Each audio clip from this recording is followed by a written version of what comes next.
August 8, 1944, near Saintonge, south of Caen, Normandy, France. The leather of his commander's gloves creaked as Hauptmann Michael Wittmann gripped the cupola of Tiger 007, scanning the hedgerow-lined horizon through his Zeiss binoculars.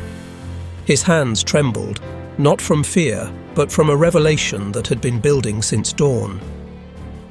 They keep coming. Mother of God, they never stop coming. For 3 hours, his company of 4 Tiger tanks had destroyed Sherman after Sherman. 27 burning hulks littered the fields around the Caen-Falaise road. Each Tiger had claimed at least 6 kills. By every measure of tactical combat he had learned at the Panzertruppenschule, they were winning decisively. The exchange ratio was magnificent, nearly 7-1. Yet through his binoculars, Wittmann counted 48 more Shermans advancing from 3 different directions. Fresh units, unblooded crews, full ammunition racks. Behind them, columns of dust suggested dozens more approaching. His 4 Tigers had perhaps 12 rounds of armor-piercing ammunition left between them. No fuel for major maneuvers, no reserves coming. The mathematics of annihilation were being written not in individual tank battles, but in production statistics that rendered tactical brilliance irrelevant. What Wittmann was witnessing, what every German tank commander would witness across every front, was not a battle but a demonstration of industrial arithmetic that would crush the Wehrmacht beneath sheer mass. Within minutes, Michael Wittmann would be dead, his legendary Tiger destroyed by either a Sherman Firefly of the 1st Northamptonshire Yeomanry or Canadian forces.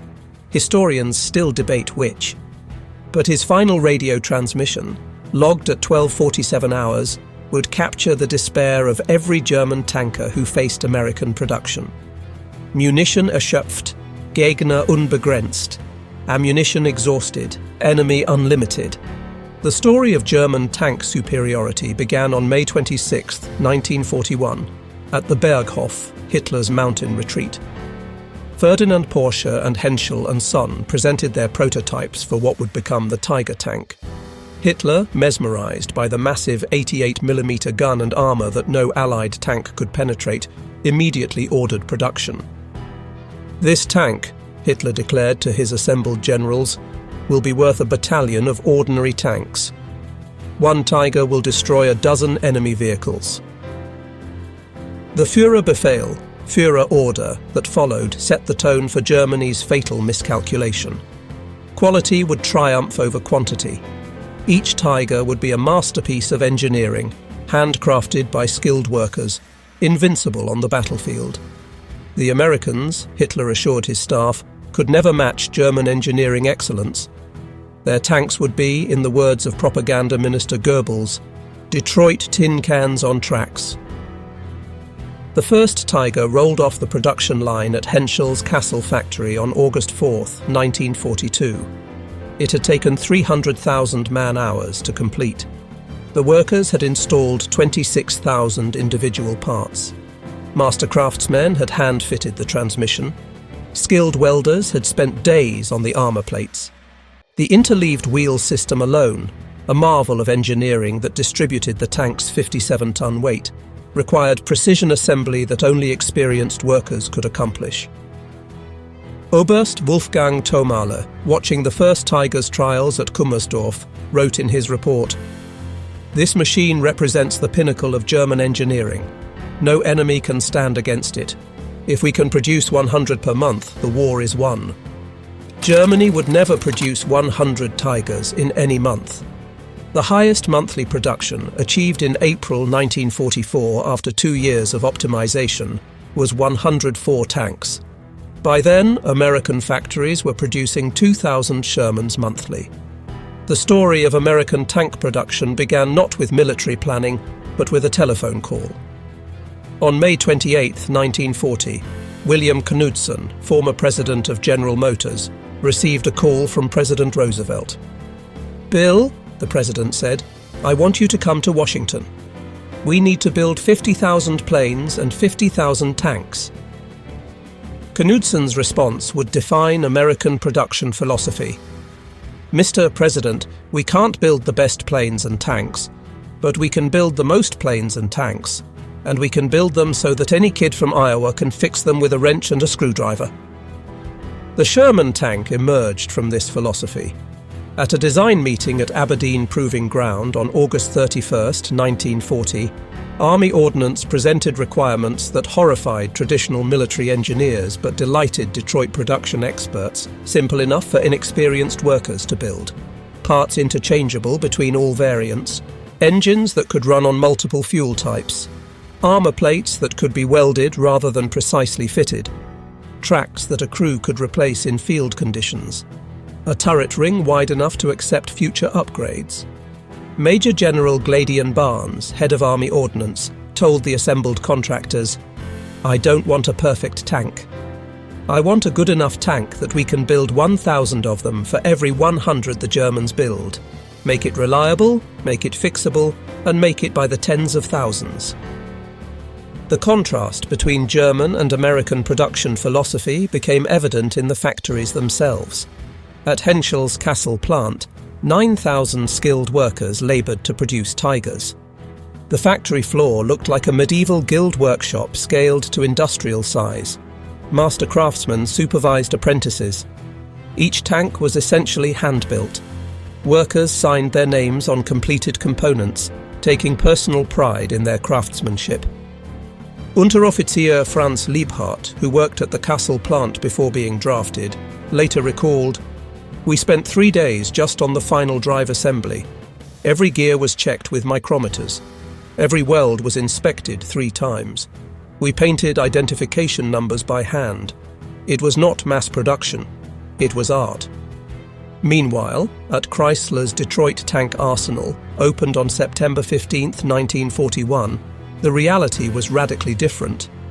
The factory covered 1.25 million square feet, larger than all German tank factories combined. Instead of master craftsmen, the workforce consisted of former automobile workers, housewives, teenagers, and anyone who could learn to operate a riveting gun or welding torch. Rose Will Monroe, who would become Rosie the Riveter, worked on Sherman production at the Arsenal. She later described the experience. "I'd never seen a tank before I started building them. They gave us 2 days of training, then put us on the line. Everything was broken down into simple steps. I'd weld one seam, the tank would move, someone else would weld the next. We'd finish a tank in 4 hours." The Detroit Tank Arsenal achieved something German engineers considered impossible: assembly line production of tanks. Adapting techniques from automobile manufacturing, Chrysler engineers broke the Sherman into modular components. Sub-assemblies were built on parallel lines, then brought together for final assembly. The entire process, from raw steel to completed tank, took 48 hours. By December 1942, the production statistics were already telling a story that German commanders refused to believe. The Detroit Tank Arsenal alone was producing 896 Shermans per month, more than double what many German intelligence reports suggested. Across America, 11 factories were building Sherman's Detroit Tank Arsenal, Chrysler, 896 monthly by December 1942. Grand Blanc Tank Arsenal, Fisher Body, 385 monthly. Lima Locomotive Works, 165 monthly. Pressed Steel Car Company, 320 monthly. Pacific Car and Foundry, 280 monthly. Federal Machine and Welder, 240 monthly. American Locomotive Company, 310 monthly.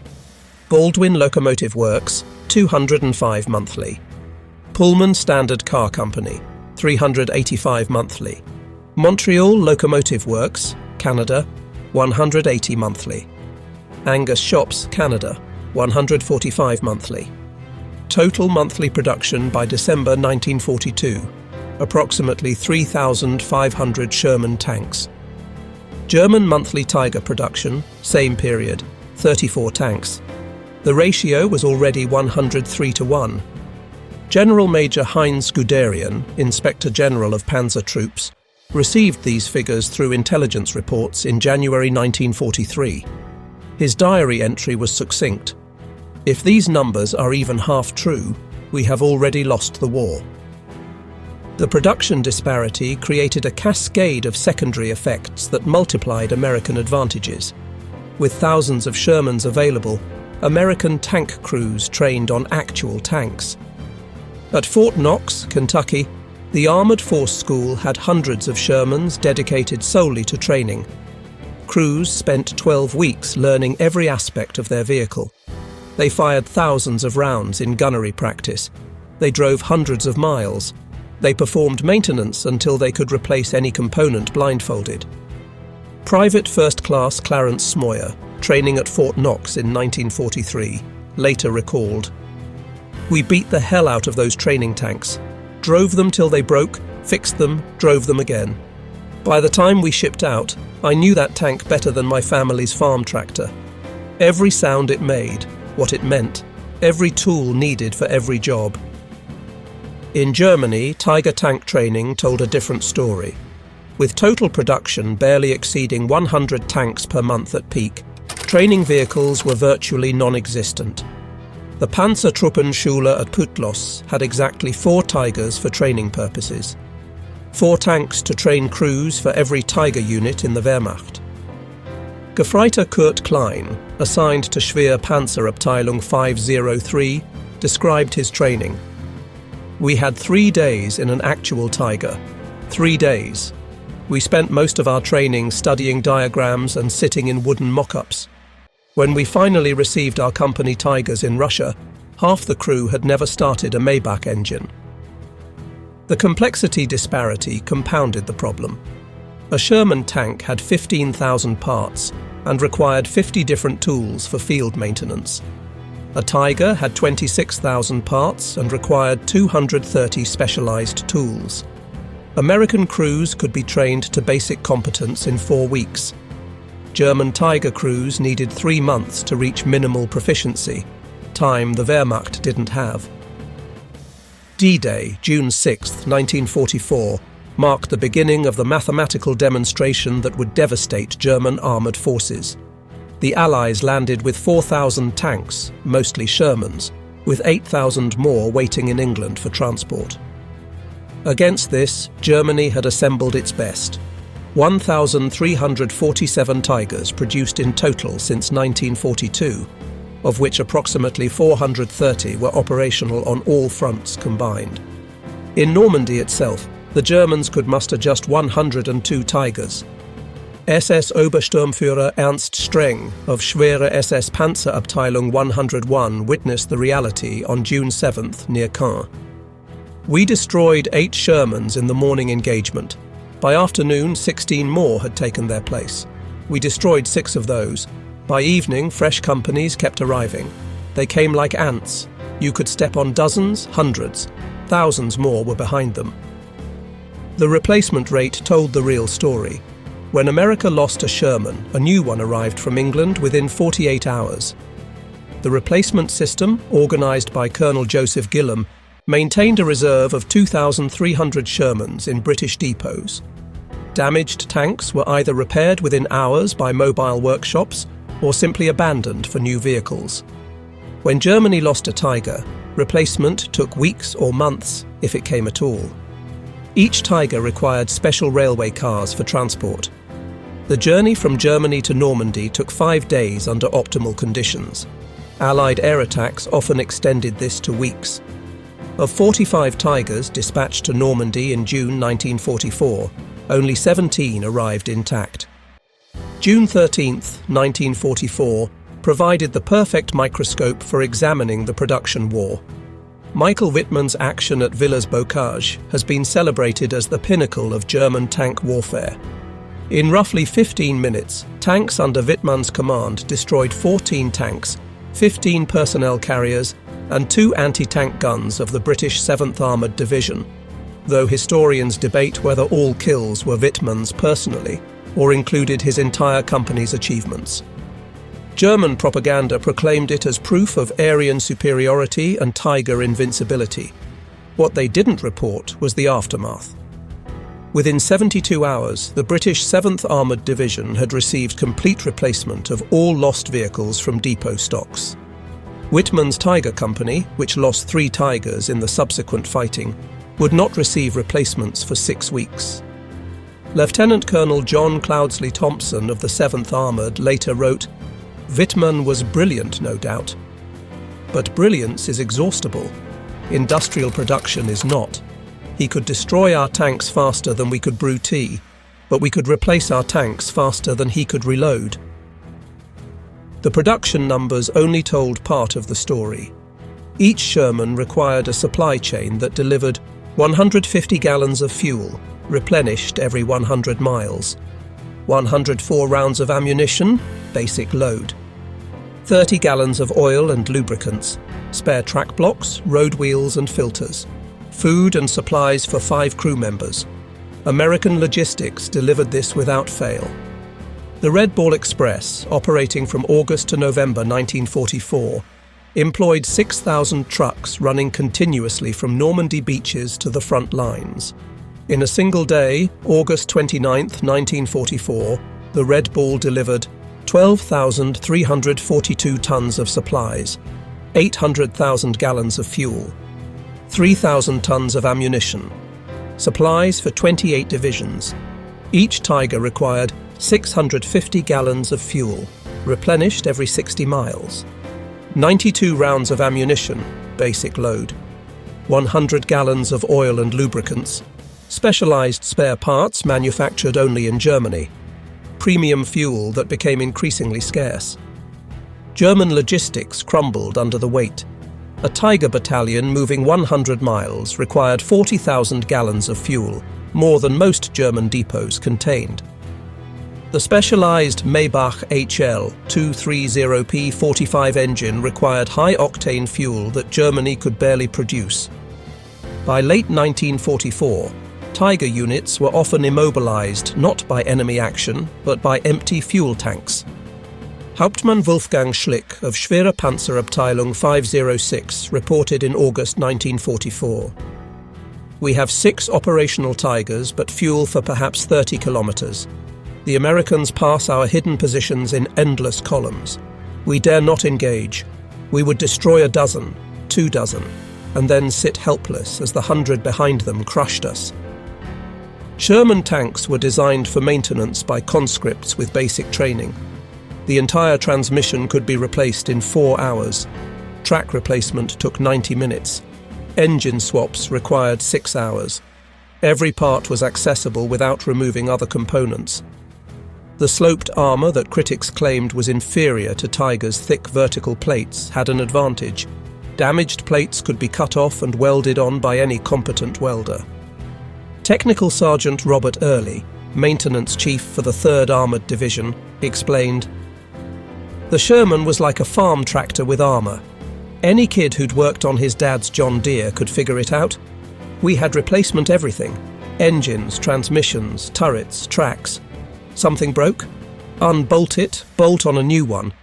We'd have a knocked-out Sherman running again before the Germans finished diagnosing what was wrong with their Tiger." Tiger maintenance was a nightmare of complexity. The interleaved wheel system, brilliant for weight distribution, required removing up to 9 wheels to replace 1 damaged inner wheel, a 12-hour job under ideal conditions. The transmission, a masterpiece of engineering with 8 forward gears, required specialized tools and trained mechanics for any serious repair. The Maybach engine, powerful but temperamental, needed constant adjustment. Feldwebel Hans Bauer, Tiger mechanic with Schwere Panzerabteilung 502, described the reality. "In Russia, we had a Tiger with transmission damage. The replacement transmission was in Germany. It took 3 weeks to arrive. Installing it required removing the turret. We needed a 15-ton crane. No crane was available. The Tiger sat useless for 2 months while Shermans passed us every day." By mid-1944, the mathematics of production had created a cascading crisis Germany couldn't solve. Each Tiger required a crew of 5 highly trained specialists: commander, minimum 6 months training; gunner, 4 months specialized training; loader, 2 months training; driver, 4 months training on heavy tanks; radio operator/hull gunner, 3 months training. Training a complete Tiger crew properly required 19 man-months of instruction. Germany was losing Tiger crews faster than they could be trained. When Tiger 007 was destroyed near Sintho on August 8, 1944, killing Michael Wittmann and his crew, Germany lost 60 man-months of irreplaceable training and years of combat experience. The Americans faced no such crisis. By 1944, Fort Knox was graduating 2,000 fully trained Sherman crews monthly. The standardization of the Sherman meant any crew could operate any tank. Wounded crew members were replaced from a pool of 10,000 trained replacements waiting in England. Staff Sergeant Lafayette Poole, commanding a Sherman named In the Mood, described the American advantage. "We lost our loader at St. Lo. Within 2 hours, we had a replacement who trained on the exact same tank model at Knox. He knew every ammunition rack, every control. We didn't miss a beat." While Normandy demonstrated the mathematical impossibility of German victory, the Eastern Front revealed it as apocalypse. Operation Bagration, launched June 22, 1944, deliberately on the 3rd anniversary of Germany's invasion of the Soviet Union, saw the Soviets deploy 4,080 tanks against German Army Group Center's 495 tanks, including just 29 operational Tigers. But the Soviets had learned from American production methods. The T-34, crude compared to the Tiger, could be produced in 3,000 man-hours versus the Tiger's 300,000. Soviet factories were producing 2,000 T-34s monthly by mid-1944. When Germans destroyed 3 Soviet tanks, 5 replacements appeared. When they destroyed 5, 10 appeared. Hauptmann Ernst Lindemann of Schwerpanzerabteilung 505 recorded the mathematical horror. July 5th, we destroyed 16 T-34s near Minsk. July 6th, 22 more appeared. We destroyed 11th July 7th, 45 T-34s attacked. We destroyed 19 before running out of ammunition. July 8th, 60 T-34s. We had 2 Tigers operational. We retreated. The Soviets had adopted American mass production philosophy. Quantity has a quality of its own. They also received 4,102 Shermans through Lend-Lease, more than 3 times the total number of Tigers ever built.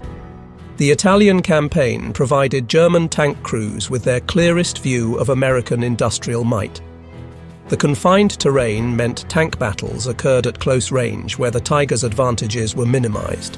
More importantly, German crews could observe American replacement rates directly. At the Battle of Monte Cassino, Oberleutnant Friedrich Büscher of Schwerpanzerabteilung 508 kept a detailed log. February 15th, destroyed 4 Shermans near Route 6. February 16th, 8 new Shermans in same position. Destroyed 3. February 17th, 12 Shermans attacking. February 18th, count 22 Shermans.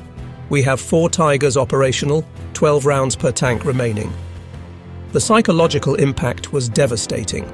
Gefreiter Helmut Wagner wrote to his wife, "We are Sisyphus pushing the boulder.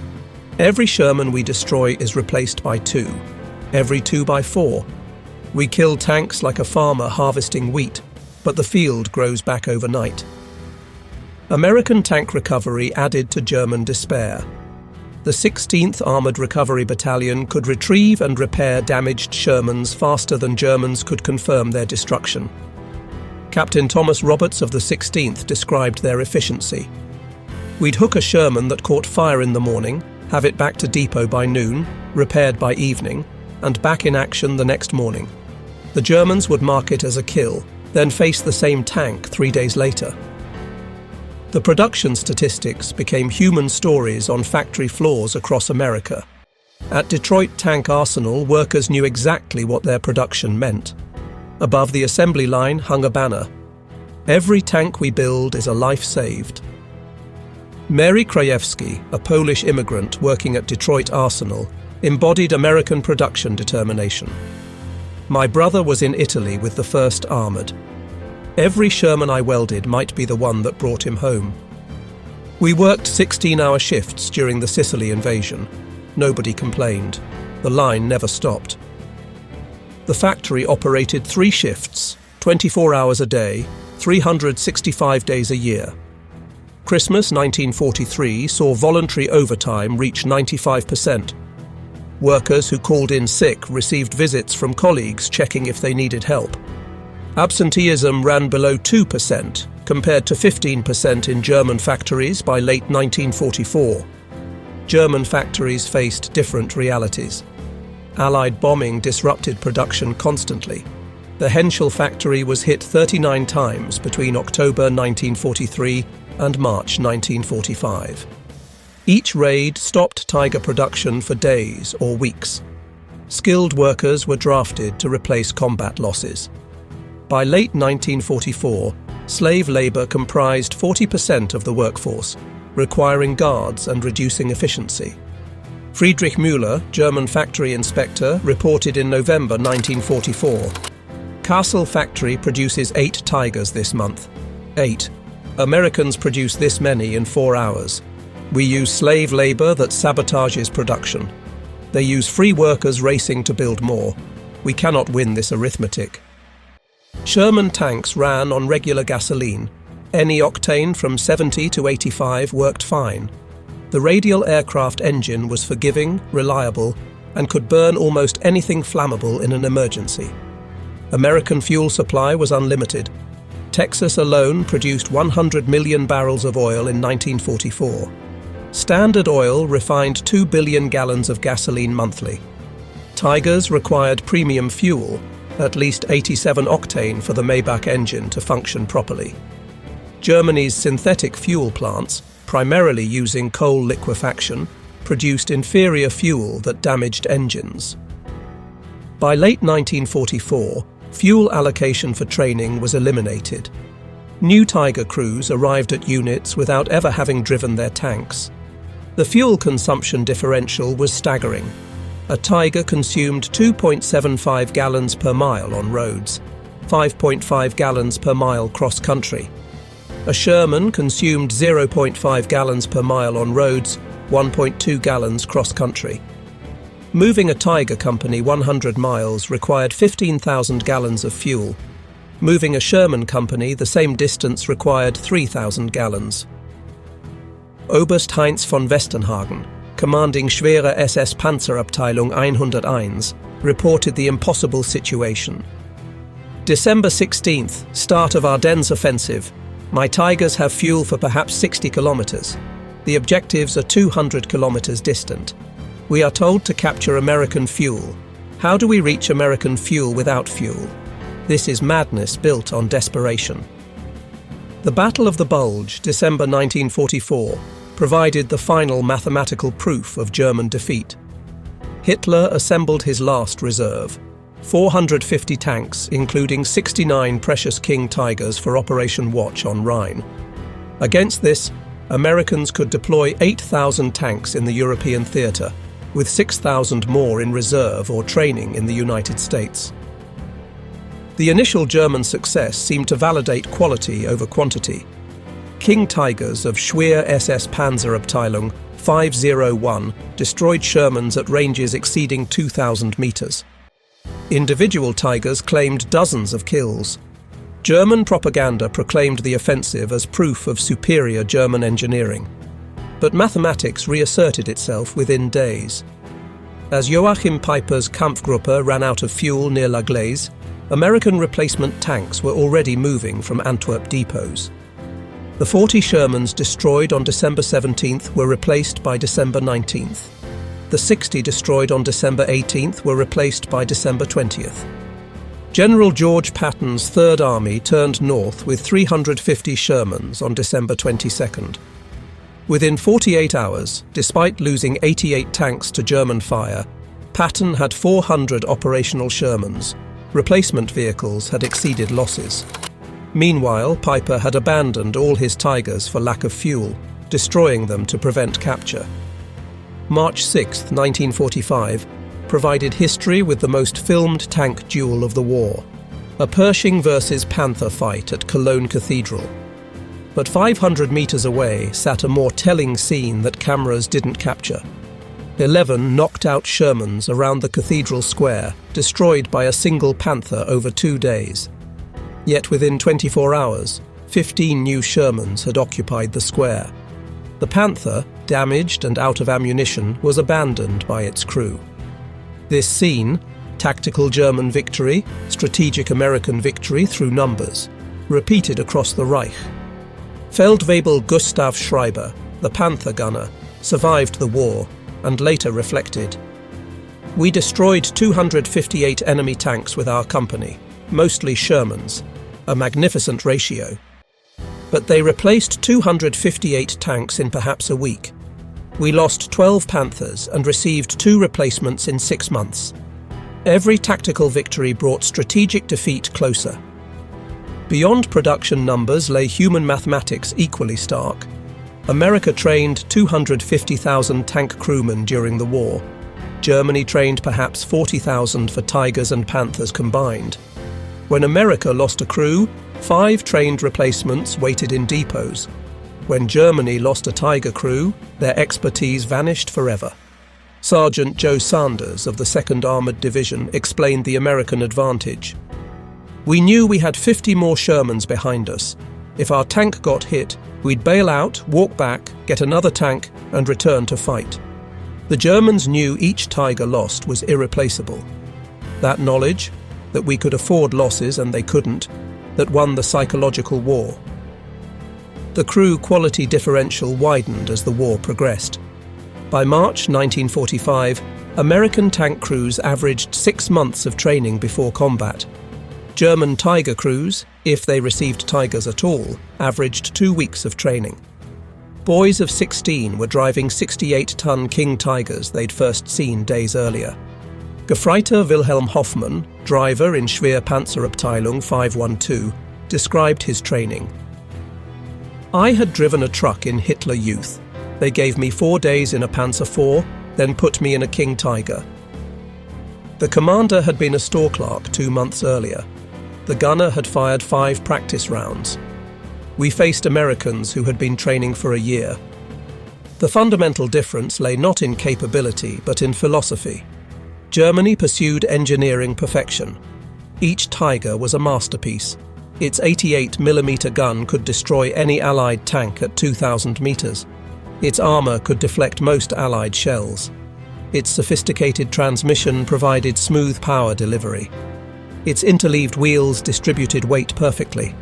America pursued production efficiency. Each Sherman was adequate.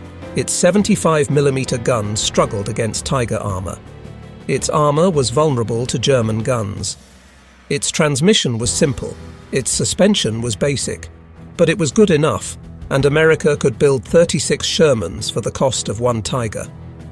William Knudsen, observing Sherman production in 1943, stated the American philosophy: "The best tank is not the one that's technically superior. It's the one that's there when you need it. A Sherman in France is worth 10 perfect tanks on a drawing board." Albert Speer, German armaments minister, understood too late. In his 1969 memoirs, he wrote, "We sought perfection and achieved paralysis. Every improvement delayed production. Every modification required retooling." Meanwhile, Americans built the same basic tank in overwhelming numbers. They won through arithmetic, not engineering. Shermans achieved 90% operational readiness rates. Of 100 Shermans in a unit, 90 would be running on any given day. Mechanical failures were rare and quickly repaired. The simple systems rarely broke. When they did, parts were abundant and mechanics plentiful. Tigers achieved 35% operational readiness by late 1944. Of 100 Tigers, if any unit had that many, only 35 would be operational. Complex systems failed constantly. The sophisticated transmission lasted 500 miles before requiring major maintenance. The interleaved wheels collected mud that froze in Russian winters, immobilizing the tank until chipped free. Major Hans Kruger, maintenance officer for Schwerpanzerabteilung 503, documented the crisis. January 1945. Of 45 Tigers on strength, 11 operational, 8 await transmissions, 6 need engines, 12 require track repairs, 8 have multiple failures. We cannibalize 3 Tigers to keep one running. Americans abandon damaged Shermans and get new ones. By early 1945, American production had achieved something beyond numbers. It had created strategic freedom. Commanders could plan operations knowing losses would be replaced immediately. They could trade tanks for objectives. They could use Shermans as expendable assets. General Omar Bradley explained, "We knew we'd lose 4 Shermans for every Tiger killed. We also knew we had 10 Shermans for every Tiger. The mathematics were simple. We could afford the exchange. They couldn't." German commanders faced strategic paralysis. Every Tiger lost reduced future capabilities. Every operation required calculating whether objectives justified irreplaceable losses. By March 1945, standing orders prohibited Tiger units from engaging unless absolutely necessary. General Major Wolfgang Lange, commanding remnants of Panzer Lehr Division, captured the German dilemma. "I had 8 Tigers and 900 Shermans in my sector. If I revealed my Tigers' positions, artillery and aircraft would destroy them. If I didn't use them, Shermans would overrun us. We were reduced to watching our destruction through periscopes." When Germany surrendered on May 8, 1945, the production tallies told the complete story. German production Tiger, 1,347 produced, August 1942, August 1944. Tiger II, King Tiger, 489 to 492 produced, January 1944 to March 1945. Total Tigers, approximately 1,839. American production M4 Sherman, all variants, 49,234 produced, February 1942, July 1945. Additional 2,000 plus Shermans produced by British and Canadian factories. Total Allied Shermans, 51,000 plus.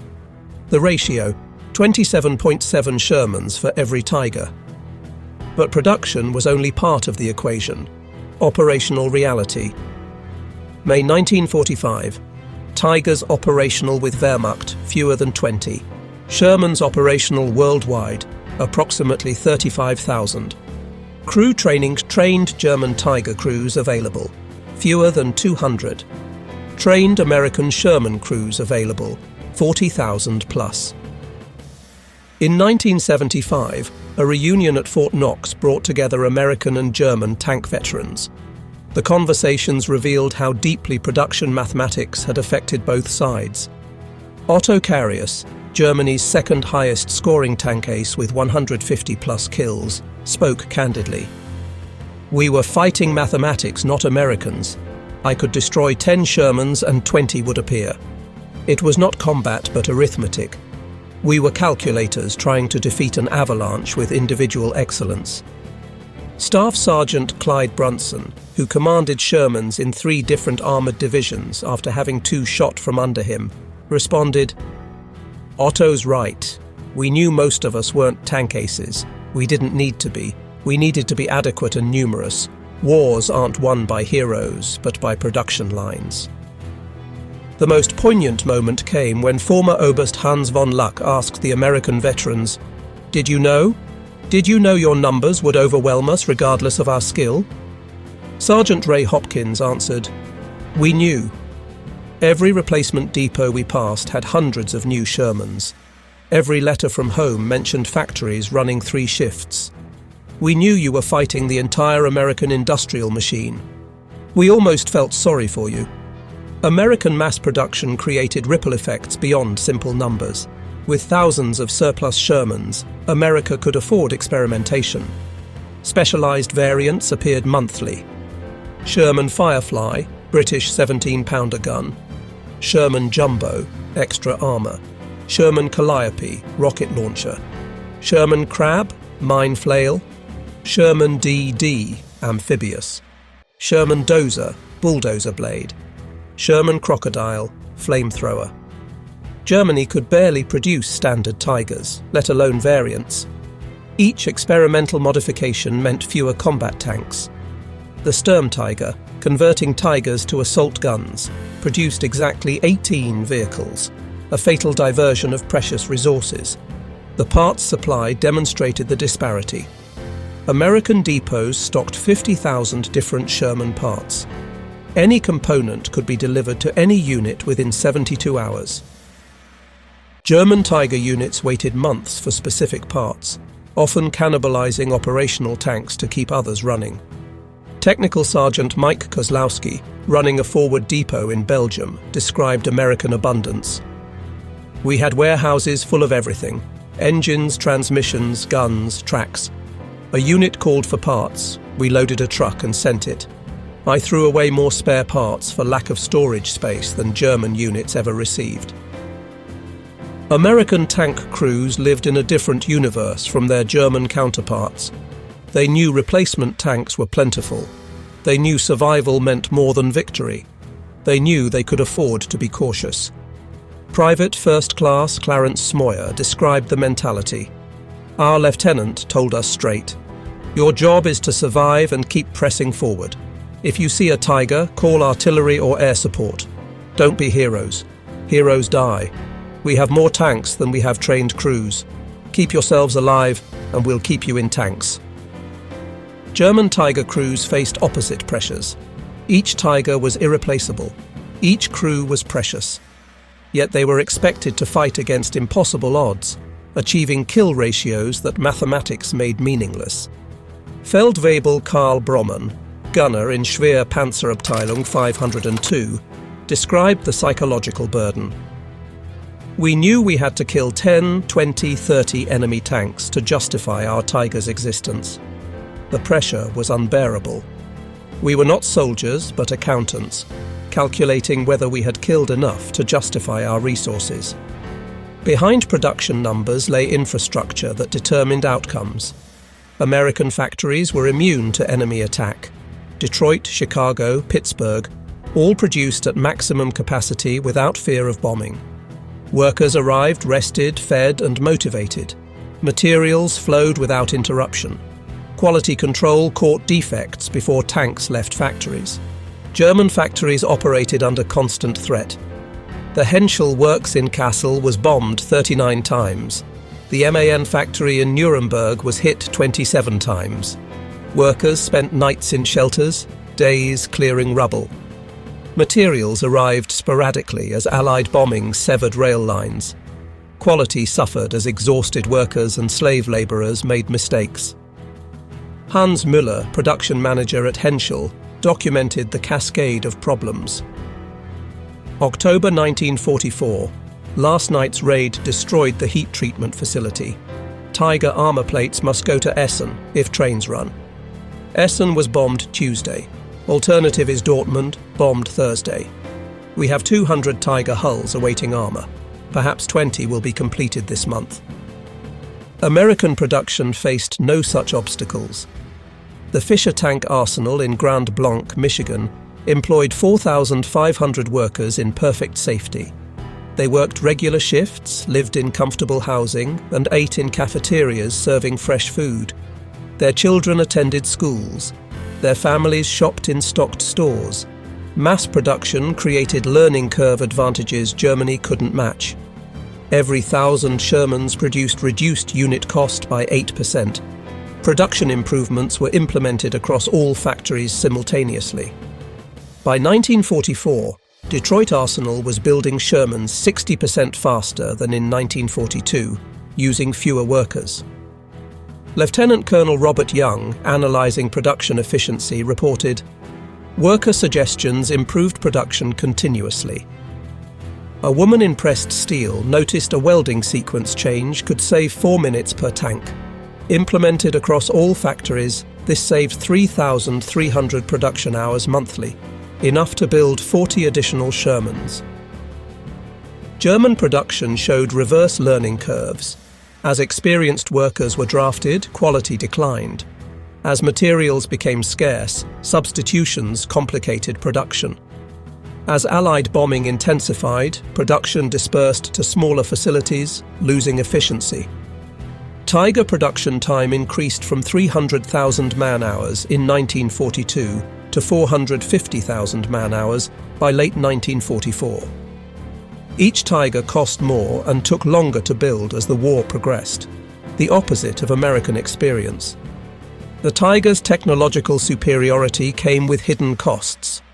The sophisticated Maybach engine required 120 different parts unique to Tigers. The complex transmission needed specialized tools. The gun's precision required careful maintenance. Every advantage increased complexity. The Sherman's simplicity was its strength. The Ford GAA engine shared parts with truck engines. The transmission was a modified truck design. The gun was an adapted anti-aircraft weapon. Everything was proven, reliable, and repairable with common tools. Master Sergeant Tom Williams, maintaining Shermans for the 4th Armoured Division, explained, "We fixed Shermans with parts from trucks, jeeps, anything. Needed a fuel pump? Truck pump worked. Needed electrical parts? Jeep alternator fit. The Tiger needed exact parts made in specific factories. We needed whatever worked." American production superiority created psychological weapons beyond numbers. Captured German tank crews were deliberately shown American tank parks containing hundreds of new Shermans. They toured repair depots rebuilding damaged tanks in hours. They witnessed the casual waste of material that revealed unlimited resources. Hauptmann Friedrich Schulz, captured after his Tiger was destroyed near Aachen, described his tour of a replacement depot. "They showed us 500 new Shermans waiting for crews. The American officer said they received 500 monthly just for this sector. I knew then every Tiger we'd destroyed was meaningless. We were bailing the ocean with teaspoons." These prisoners returned to Germany through exchanges or escapes, spreading devastating truth about American production. Their reports, more credible than propaganda, destroyed morale among German tank crews training on the few remaining Tigers. By winter 1944-45, the maintenance differential had become absolute. American units maintained 90% operational rates despite combat and weather. German Tiger units struggled to maintain 20% operational rates even without combat.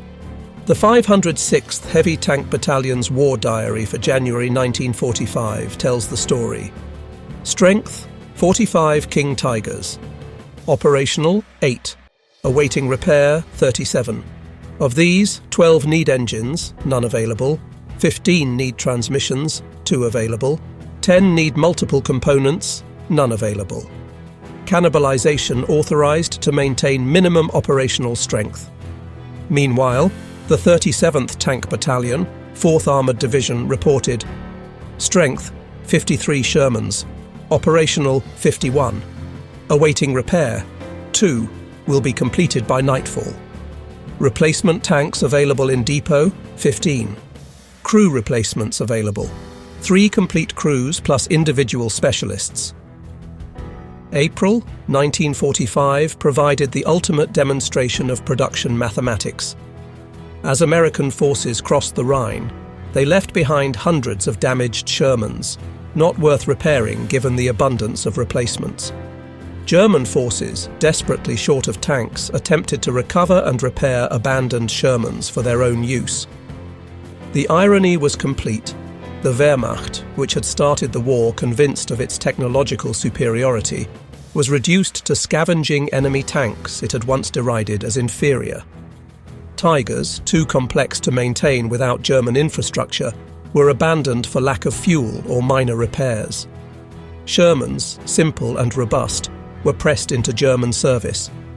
Oberst Wilhelm Müller, commanding an improvised battle group defending Nuremberg, reported the final humiliation. "My command consists of 3. Tigers, 1 operational, 8 Shermans captured and repaired, 12 assault guns and various wheeled vehicles. The American tanks are easier to maintain than our own. We are fighting American tanks with American tanks. The war ended not with dramatic tank battles, but with American columns driving past abandoned German armor. Tigers sat beside roads, out of fuel, out of ammunition, out of spare parts. Their crews, the best trained tank soldiers in history, walked home in defeat. Sherman columns rolled through Germany, each lost tank immediately replaced from the endless stream flowing from Atlantic ports. Their crews, adequately trained and utterly confident in their supply chain, barely paused to acknowledge the abandoned German giants.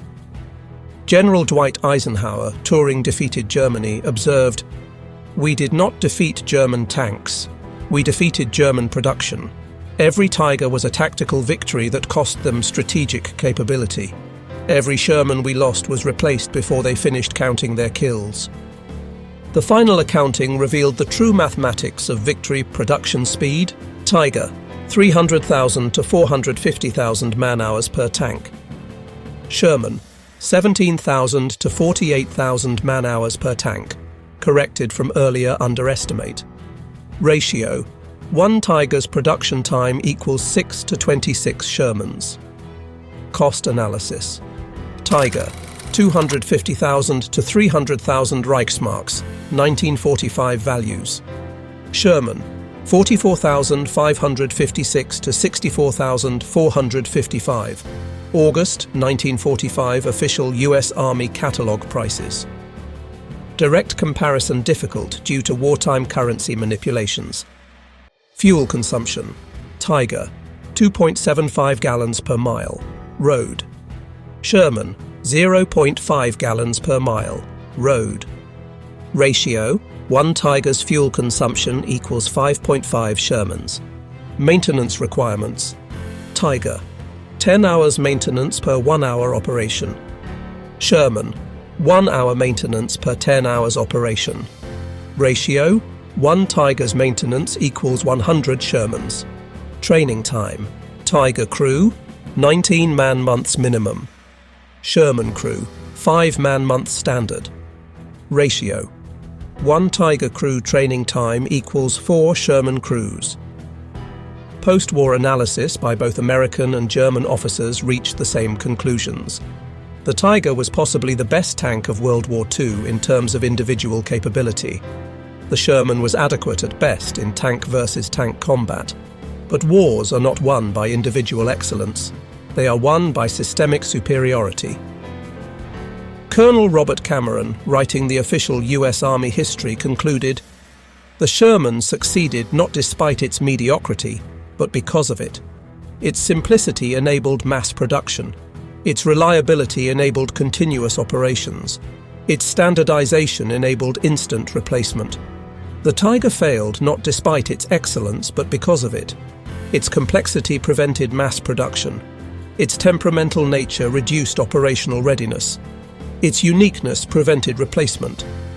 General Major Friedrich von Mellenthin, analyzing German defeat, wrote more succinctly, "We built 1,347 Tigers. They built 49,234 Shermans. Everything else is commentary."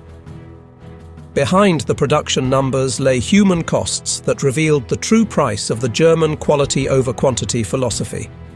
Tiger crews, knowing their tanks were irreplaceable, fought to the death rather than abandon them.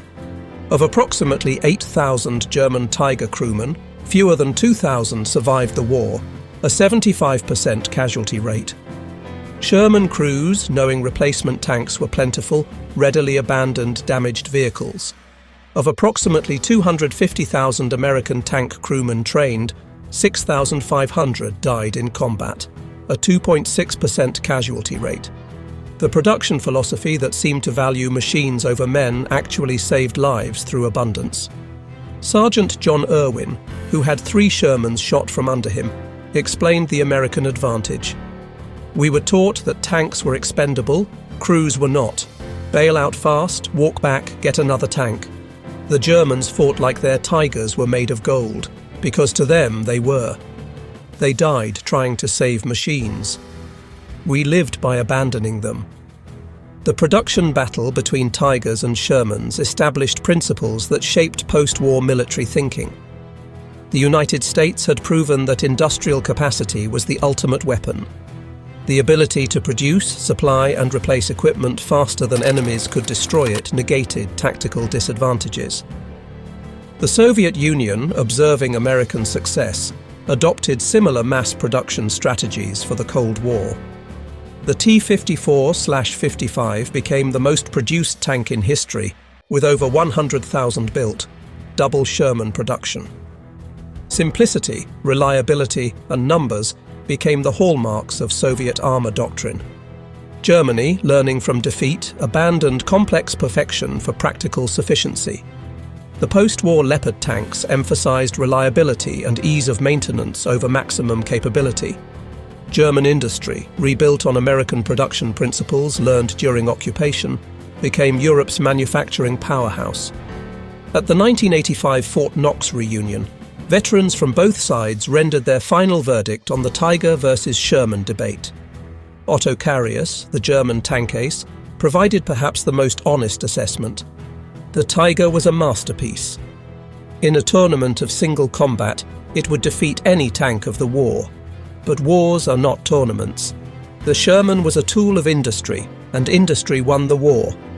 We killed Shermans like cutting grass, but the grass grew faster than we could cut. That is not a failure of the Tiger or success of the Sherman. It is the reality of industrial warfare. Sergeant Wardell Henderson, who commanded 5 different Shermans through France and Germany, added the American perspective.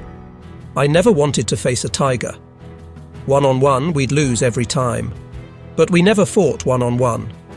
We fought 5-on-1, 10-on-1, with artillery support and air cover and replacement tanks waiting.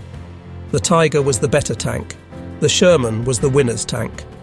I'd rather be a winner in a Sherman than a dead hero in a Tiger. Today, restored Tigers command millions at auction. Only 7 running Tigers exist worldwide. Restored Shermans sell for tens of thousands. Hundreds still run on every continent. Even in preservation, the production differential persists. At the Patton Museum, Fort Knox, a Tiger one sits beside an M4A3 Sherman. The placard reads, Tiger I, one of 1,347 produced. This tank destroyed an estimated 40 Allied vehicles. Sherman M4A3, one of 49,234 produced. Tanks of this type liberated Europe. The mathematics of victory could not be more clearly stated. In 1989, Friedrich Schultz, former Tiger commander, returned to Normandy for the 45th anniversary of D-Day. Standing in the American cemetery above Omaha Beach, he spoke to assembled veterans. We came with the world's best tanks, convinced of our superiority. You came with good enough tanks and overwhelming numbers. We fought with excellence. You fought with arithmetic. In war, arithmetic always wins. We built 1,347 Tigers. You built 49,234 Shermans. Those numbers are not statistics. They are the difference between dictatorship and democracy, between scarcity and abundance, between defeat and victory. The crowd, American, British, Canadian, and German veterans, stood in silence. The mathematics of war had been reduced to its essential truth. Germany built the best tank of World War II, but America built the most. In the arithmetic of industrial warfare, most beats best every time. The German Tiger was a masterpiece of engineering, a testament to technical excellence, a symbol of quality over quantity.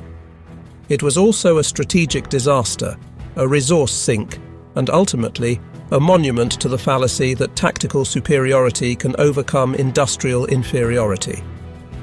The American Sherman was a compromise, a good enough solution, a triumph of procurement over perfection. It was also a war winner, a strategic masterpiece, and ultimately, a monument to the power of industrial democracy. Germany built 1,347 Tiger tanks, each one a mechanical marvel that could dominate any battlefield where it appeared. America rolled out 49,234 Shermans, and buried the Third Reich beneath an avalanche of adequate tanks with well-supplied crews. The numbers tell the entire story. Everything else, as Mellenthin wrote, is indeed just commentary. In the end, the Tiger versus Sherman debate was never about tanks at all. It was about production philosophy, industrial capacity, and the mathematics of modern war. Germany lost the war in the factories of Detroit long before they lost it on the battlefields of Europe. They were defeated not by better tanks, but by more tanks, not by superior quality, but by overwhelming quantity, not by tactical excellence, but by strategic arithmetic. The Tiger remains a symbol of German engineering excellence. The Sherman remains a symbol of American production power. But the 49,234 to 1,347 ratio remains the only number that mattered. The mathematical proof that in industrial warfare, the assembly line defeats the craftsman's bench every single time.